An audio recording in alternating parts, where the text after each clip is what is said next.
오늘도 하나님의 풍성하신 은혜가 넉넉하신 사랑하심이 여러분 가운데 넘치시길 주님의 이름으로 축원합니다. 시편은 총 150편으로 되어 있습니다. 근데 이 150편을 주제별로 나누어 볼 때 5부분으로 나눕니다.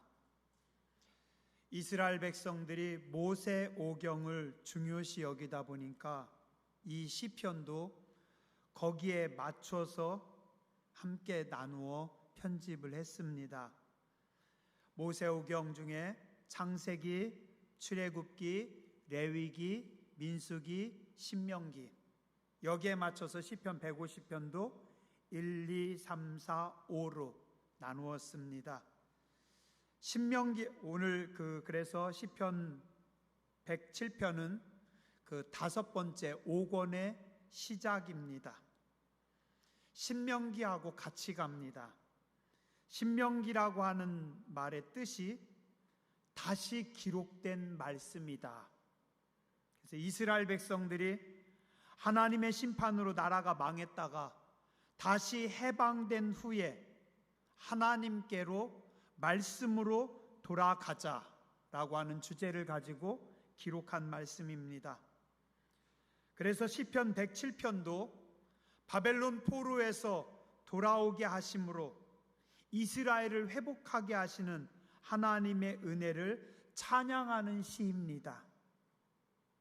1절에서 3절까지는 하나님의 인자하심을 말씀하고 있고 4절부터 32절까지는 하나님께서 베풀어 주신 4가지 큰 구원을 말씀하고 있고 33절부터 43절까지는 하나님의 절대 주권을 찬양하라고 하는 말씀으로 이어져 있습니다. 저는 오늘 요 1절부터 32절까지 그 4가지 하나님의 큰 구원하심에 대해서 함께 말씀을 나누고 은혜를 나누고자 합니다. 먼저 1절을 보시면서 함께 따라해 주시기 바랍니다. 하나님께 감사하라. 하나님은 완전하시며 그 인자하심이 영원함이로다. 한 번만 더 할게요. 하나님께 감사하라. 하나님은 완전하시며 그 인자하심이 영원함이로다. 1절에 하나님께 감사하라. 그는 선하시며, 여기서 선하다라고 하는 말씀은 완전하다, 완벽하다, 부족함이나 실수가 없다라고 하는 말씀입니다. 하나님께 감사하라. 왜냐하면 그분은 완전하신 분이시기 때문이다. 우리 하나님은 부족함이나 실수가 없으신 완벽하신 하나님이십니다. 하늘과 땅의 모든 것 중에 인류의 역사 가운데 완전하신 분은 오직 살아계신 하나님 한 분뿐이십니다. 이사야 55장 8절에서 9절에 보니까 이는 내 생각이 너희 생각과 다르며 내 길은 너희 길과 다름이니라. 여호와의 말씀이니라. 이는 하늘이 땅에서 높음같이 내 길은 너희의 길보다 높으며 내 생각은 너희 생각보다 높음이니라. 우리가 다 알 수도 없고 이해할 수가 없을 뿐이지 하나님은 실수가 없으신 완전하신 하나님이십니다. 또 그 하나님의 일하심에는 실수나 잘못이 없는 완벽하심 그 자체입니다. 그래서 그 하나님께서 우리를, 오늘 나를 다루시는 손길에도 부족함이나 실수가 없습니다. 로마서 11장 29절에 보니까 하나님의 은사와 부르심에는 후회하심이 없으시니라 라고 말씀합니다. 오늘 내가 잘 몰라서 그렇지, 내가 이해하지 못해서 그렇지 하나님의 일하심에는 실수가 없습니다. 오늘 우리 인생이 어그러지고 뒤틀린 것은 하나님께서 불완전하신 것이 아니라 우리가 하나님을 믿지 못하고 불순종하기 때문입니다. 내가 하나님을 믿지 못하고 내가 하나님께 맡기고 순종하지 못하기 때문에 어그러진 거지, 나를 향하신 하나님의 부르심과 하나님의 일하심에는 실수하심이 전혀 없다라는 겁니다. 그 하나님의 완전하심을 아는 자들은, 나를 향하신 하나님의 완전하신 뜻을 아는 자들은 하나님 앞에 감사합니다. 완전하신 하나님께서 나의 어리석음에도 불구하고, 나의 오만함과 나의 교만함과 나의 부족함에도 불구하고 오늘까지, 여기까지 나를 가장 완전한 길로, 선한 길로 인도하셨습니다. 그래서 오늘 성경은 말씀합니다. 여호와께 감사하라. 그는 선하신 하나님이시기 때문이다. 그리고 또 말씀하십니다. 그 인자하심이 영원함이로다. 시편에 참 많이 나오는 고백이 이 말씀입니다. 하나님의 선하심과 그 인자하심이 영원함이로다. 하나님의 완전하심 그리고 하나님의 인자하심은 영원하다. 뭘 잘 모르는 분들이 가끔 하나님은 무서운 진노의 하나님이시다 라고 생각합니다. 그러나 사실 하나님은 엄청나게 사랑이 많으신 분이고 오래오래 참고 또 참으시는 하나님이십니다. 성경을 보면 하나님은 정말 참고 또 참고 또 참고 또 기다리시는 하나님이십니다. 옆에서 우리가 봐도, 내가 봐도, 야, 저 정도면 정말 하늘에서 불이 떨어질 만도 한데, 이제는 불이 떨어질 것 같은데, 근데 하나님은 또 참고 또 기다리십니다. 왜요? 사랑이 많으신 분이시기 때문입니다. 살인한 가인과 그의 자손들에게 하늘에서 불이 떨어질 만도 한데 하나님은 참고 또 참고 또 기다리십니다. 예배하지 않고 죄악의 땅 소돔으로 들어가서 거기서 악인들과 함께 어우러져 살던 롯, 전쟁에서 패해 포로가 되었지만 하나님은 다시 살리시고 그에게 그곳을 벗어날 기회를 줍니다. 그러나 그는 그 땅을 나오지 않습니다. 그리고 나중에 그 소돔성이 심판받을 때에도 하나님은 끝까지 롯을 건지시고 롯에게 다시 기회를 주시는 하나님이십니다. 열왕기하 21장과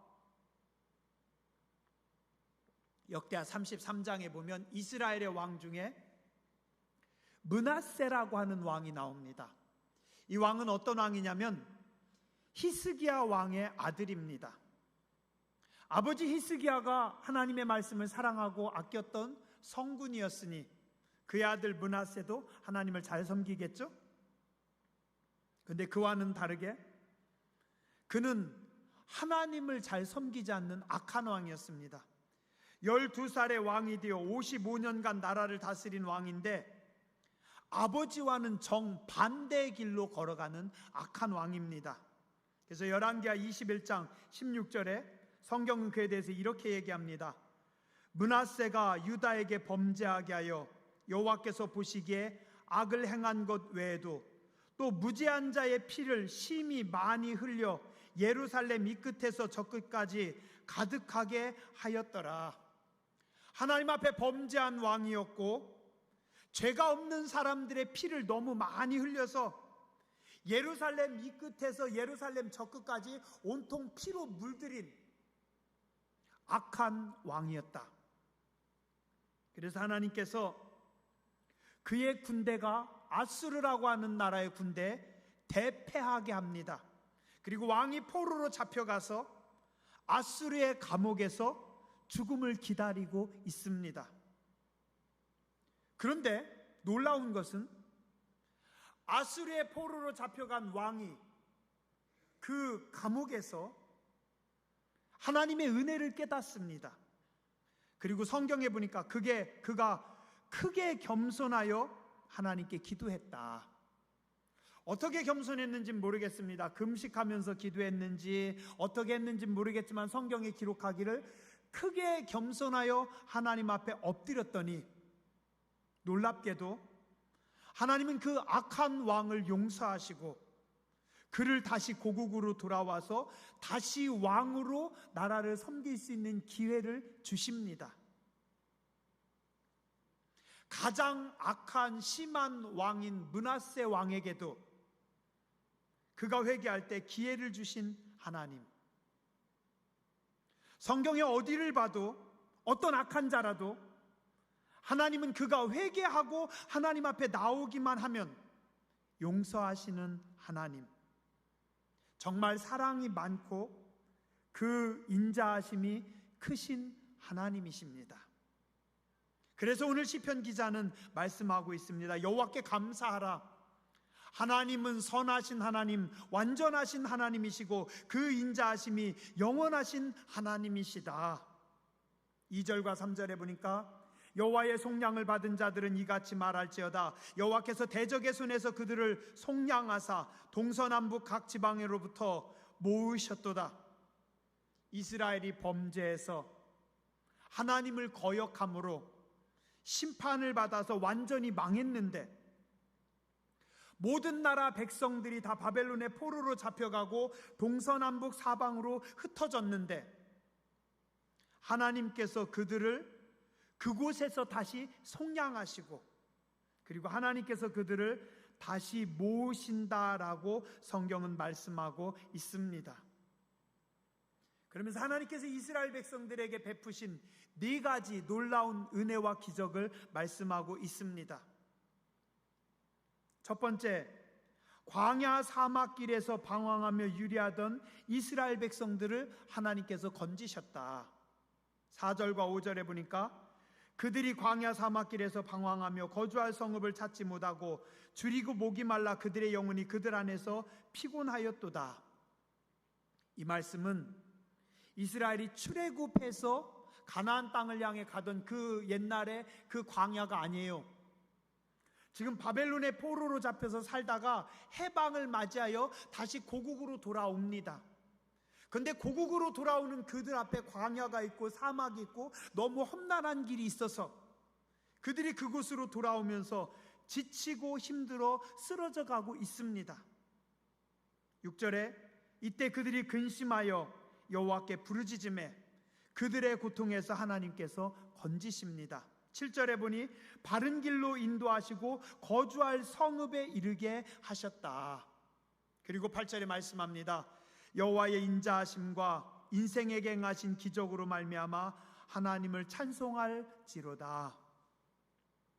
거주할 성읍이 없었어요. 나라가 없었어요. 땅이 없었어요. 바벨론의 포로로 잡혀서 살아갔어요. 그러다가 다시 고국으로 돌아오는데 광야에서 길을 잃고 사막에서 죽게 생겼고 배고파 죽게 생겼고 길을 잃어서 죽게 생겼는데 하나님께서 그들을 인도하셔서 그들을 거주할 성읍으로 안전한 땅으로 인도하십니다. 집을 떠나 오랜 세월 방황하던 사람들을 선함으로 인도하시고 안전하게 살 집을 주신 하나님. 창세기 28장에 보면 아버지와 집을 떠나서 거주할 곳을 찾지 못하고 광야에서 유숙하던 야곱에게 하나님이 찾아오십니다. 그리고 그 야곱의 인생을 하나님께서 인도하십니다. 그리고 나중에 그의 후로는 그의 노년에는 다시 그 베델로 인도하셔서 그가 노년에 그곳에서 하나님께 예배하며 평안히 살 수 있도록 그를 평안한 집으로 하나님께서 인도하셨습니다. 사무엘상 19장에 보면 사울은 다윗을 죽이려고 합니다. 그때부터 다윗은 13년 동안 광야에서 도망자의 인생을 살아갑니다. 마땅히 거처할 곳이 없습니다. 피할 수 있는 곳이 없습니다. 그냥 유리하는 피곤한 인생이었습니다. 그런데 그 도망자 다윗에게 하나님께서 오셔서 그에게 은혜를 베푸시고 다윗의 인생에 기적을 베푸십니다. 어떻게 베푸시냐면 사무엘하 3장 1절, 사울의 집과 다윗의 집 사이에 전쟁이 오래매 다윗은 점점 강하여 가고 사울의 집은 점점 약하여 가니라. 사무엘하 5장 10절에 보니까 만군의 하나님 여호와께서 함께 계시니 다윗이 점점 강성하여 가니라. 사무엘하 5장 12절, 다윗이 여호와께서 자기를 세우사 이스라엘 왕으로 삼으신 것과 그 백성 이스라엘을 위하여 그 나라를 높이신 것을 알았더라. 하나님께서 다윗에게 은혜를 베푸십니다. 그리고 다윗의 인생에 기적을 베푸셔요. 어떤 기적이에요? 사울왕이 다윗을 죽이려고 합니다. 다윗이 쫓겨다닙니다. 처음엔 사울이 가장 강했습니다. 다윗은 약한 도망자였습니다. 그러나 하나님께서 사울은 점점 힘을 빼놓고 도망가는 다윗은 점점 힘이 강하게 하십니다. 그 다윗이 나중에 점점 강성하게 하고 그 다윗으로 하여금 나중에 왕이 되게 합니다. 그리고 그 다윗에게 아름다운 성 예루살렘 성을, 다윗성을 주셔서 그곳에서 다윗이 머무르고 살게 하십니다. 오늘 여러분들의 과거는 어떠십니까? 오늘 우리도 거할 곳을 찾지 못하고 유리하며 방황하던 사람들 아닙니까? 약하고 힘들게 살았지만 하나님께서 가장 선한 길로 인도하셨고 지금 내가 머무를 땅을 우리에게 허락하셨습니다. 그리고 성경은 말씀합니다. 인생에게 행하신 기적으로 말미암아 그를 찬송할지로다. 두 번째 10절에서 16절의 말씀해 보니까 흑암과 사망의 그늘에 앉으며 곤고와 쇠사슬에 매였다. 이스라엘 백성들이 바벨론의 포로로 잡혀 살아갑니다. 흑암 속에서 사망의 그늘에 앉아서 곤고와 쇠사슬에 매여 있다. 왜요? 11절에 그 이유를 성경은 말씀합니다. 11절 한번 보시죠. 하나님의 말씀을 거역하며 지존자의 뜻을 멸시함이니라. 자, 따라서 하시죠. 하나님의 말씀을 거역하며 하나님의 뜻을 멸시함이라. 하나님의 말씀을 거역했습니다. 하나님의 뜻을 멸시했습니다. 그 결과 이스라엘은 심판을 받아서 그들이 바벨론의 포로가 되고 사망의 그늘에 앉아서 살아가게 되고 곤고와 쇠사슬에 매인 인생이 됩니다. 얼마나 비참하고 후회가 깊었을까요? 그들은 생각할 때마다 우리가 왜 그랬을까? 우리가 그때 왜 하나님의 말씀을 듣지 않았을까? 이스라엘 백성들은 하나님께서 여러 번 선지자들을 보내서 이사야, 에레미야, 아모스, 호세야 그들 통해서 계속해서 하나님께서 말씀하셨는데 그들은 하나님의 말씀을 거부했고 하나님의 뜻을 멸시했다. 그 결과 이스라엘은 심판 가운데 떨어집니다. 오늘 성경의 12절에 보니까 하나님은 그들에게 고통을 주어 그들의 마음을 겸손하게 철저히 낮추셨다. 우리가요, 하나님의 말씀을 거역하면, 하나님을 무시하면 심판이 떨어집니다. 우리가 고통 가운데 떨어지게 되고 하나님께서 우리를 철저하게 낮추십니다. 근데 더 큰 문제는 그들이 엎드러져도 돕는 자가 없다라는 겁니다. 12절에 하나님께서 그들을 낮추셨는데 저 바닥까지 떨어뜨리셨는데 문제는 돕는 자가 하나도 없다라는 겁니다. 안타까운 일이죠.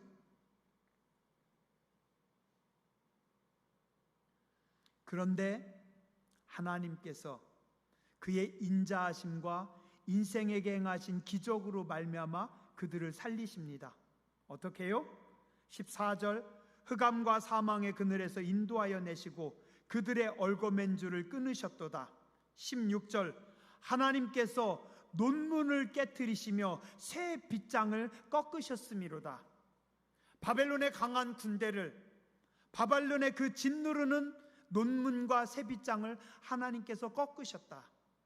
아무도 도울 사람이, 건질 사람이 없었는데 하나님께서 그들을 살려주셨다.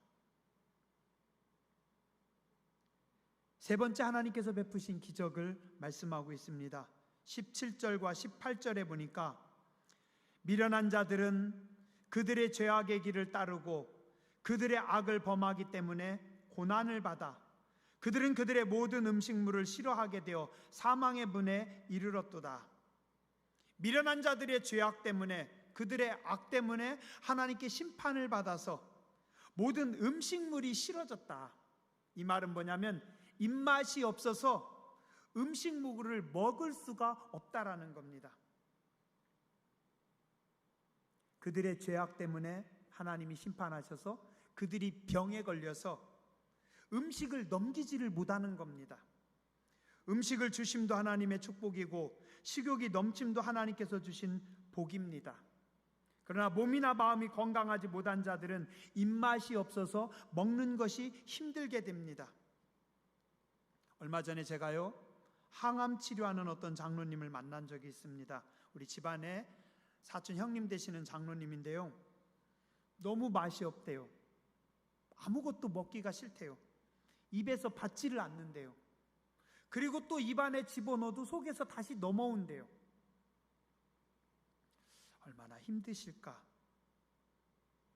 식욕이 좋아서 잘 먹는 것도 알고 보니 하나님의 큰 복입니다. 그런데 오늘 말씀의 20절에 보니까 하나님께서 그의 말씀을 보내어 그들을 고치시고 그 위험한 지경에서 건지셨도다. 하나님께서 누구를 보냈다고요? 의사를 보내셨다?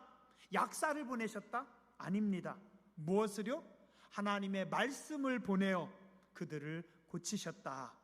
자, 한번 따라서 하시죠. 하나님께서 그의 말씀으로 나를 고치시고 나를 살리셨습니다.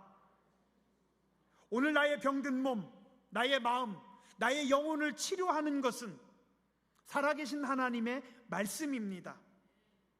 약으로 치료되는 것이 아니라 하나님의 말씀이 임할 때, 하나님의 말씀을 받아 먹을 때, 그 하나님의 말씀이 나의 병든 몸과 나의 마음과 나의 영을 치료하시고 나에게 새 힘을 불어 넣어주시는 줄 믿습니다. 나의 죄 때문에, 나의 악 때문에 내가 병들어 죽게 되었지만 하나님께서 말씀으로 나를 치료하여 주시고 건강하게 해주셔서 감사합니다. 마지막 네 번째 하나님께서 베푸신 기적입니다. 배들을 바다에 띄우고 23절 큰 물에서 일을 하는 자들은 큰 광풍과 물결을 만나서 크게 위험해진다. 사람들이요, 부자가 될 때 여러 과정을 지나갑니다.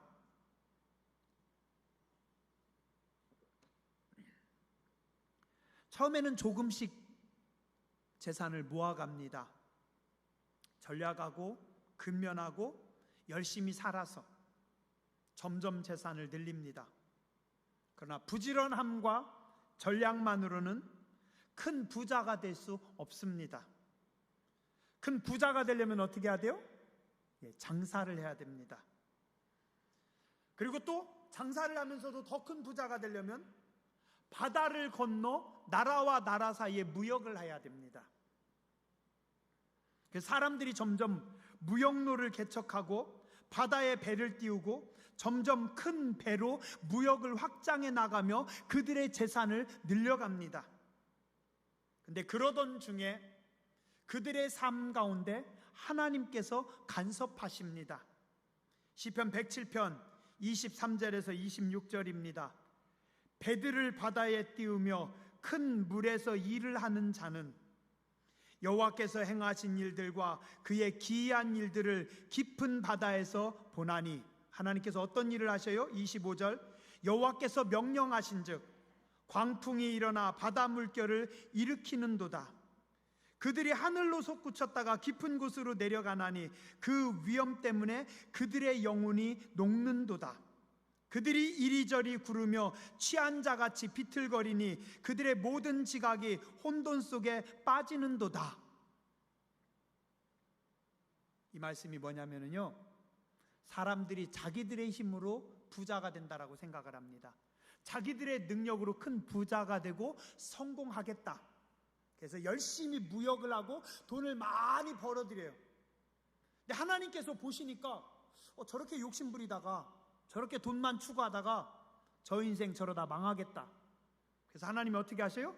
그 인생을 불쌍히 여기셔서 하나님이 명령하셔서 25절에 뭘 일으켜요? 광풍을 일으키고 바다 물결을 일으키셔서 그들이 평탄하게 점점 재산을 많이 모으고 부해진다라고 생각하는 그 시점에 광풍이 일어납니다. 바다에 풍랑이 일어나가지고 그들의 배가 뒤집힐 지경까지 올라갑니다. 그들의 배가 풍랑으로 인해서 하늘 높이 솟구쳤다가 깊은 곳으로 떨어지고 아차하면 뒤집어져서 죽을 것 같아요. 그 위험 때문에 그들의 영혼이 녹는도다. 간담이 서늘해지는 거죠. 우리 이렇게 죽는구나. 그들이 이리저리 굴러다니면서 배멀미하고 막 배가 뒤집힐 지경이 되니까 배에서 막 뒹굴고 죽게 생겼어요. 그랬더니 어떻게 해요? 그들이 그곳에서 하나님 앞에 기도하는 겁니다. 28절, 이에 그들이 그들의 고통 때문에 여호와께 부르짖으매. 이게 하나님의 뜻입니다.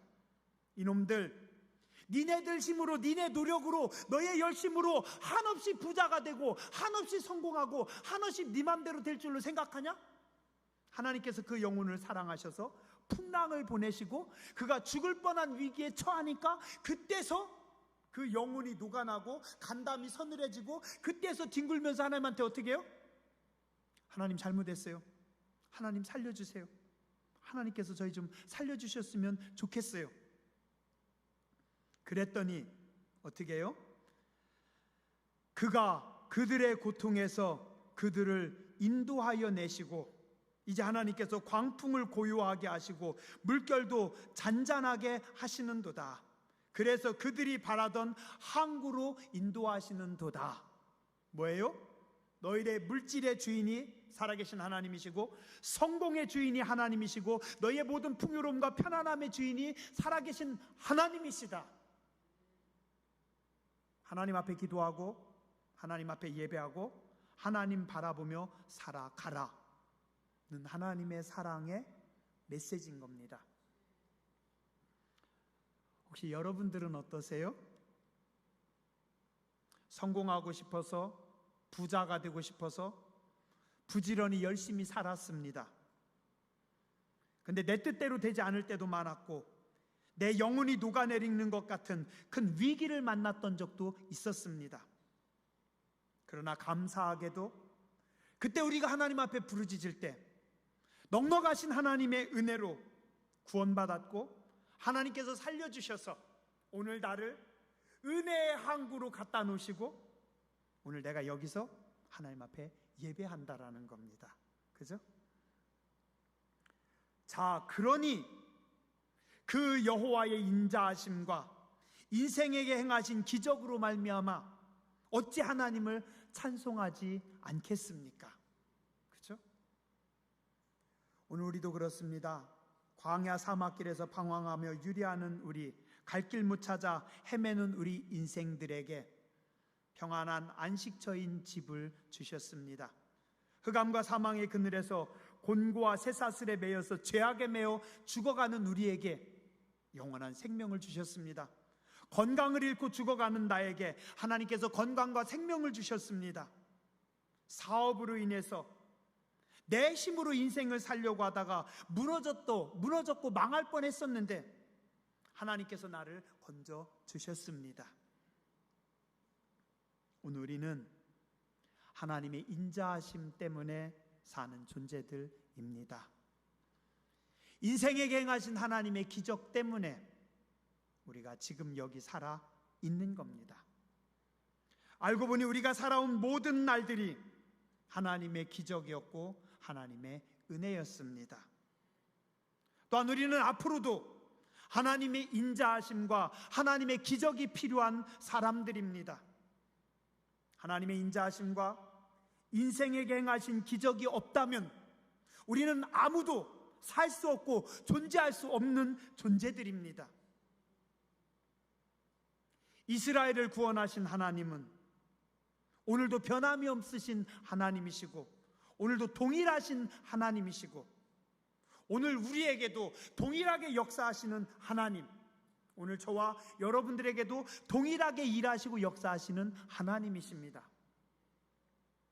나의 나된 것이 하나님의 은혜입니다. 지금 내 모습이 바로 하나님의 기적입니다. 기도하겠습니다.